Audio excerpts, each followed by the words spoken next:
కాలచక్రం ముగియని రహస్యం. మాయ పసిపాపగా మారిన అరవిందును తన ఒడిలోకి తీసుకుని అడవిలో నీరసంగా కూర్చుని ఉంది.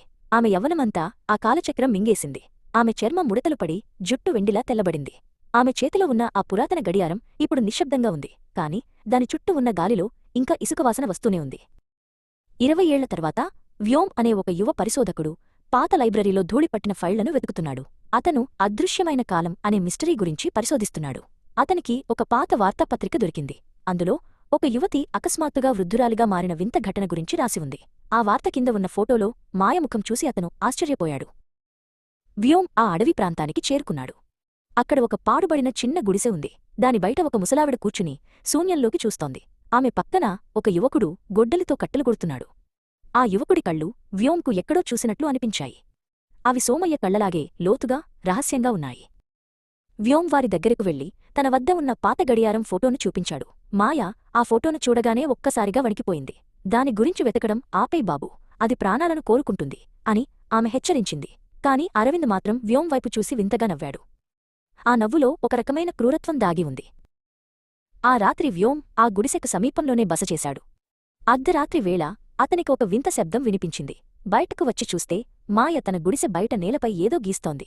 ఆమె చేతిలో మళ్లీ అదే పాత గడియారం ఉంది. అది ఇప్పుడు ఎర్రటి కాంతితో మెరుస్తోంది. అరవింద్ ఆమె పక్కన నిలబడి మంత్రం చదువుతున్నట్లుగా ఉన్నాడు. వ్యోమ్ నెమ్మదిగా వారి దగ్గరకు వెళ్లాడు. అకస్మాత్తుగా గాలి వేగంగా వీచడం మొదలైంది.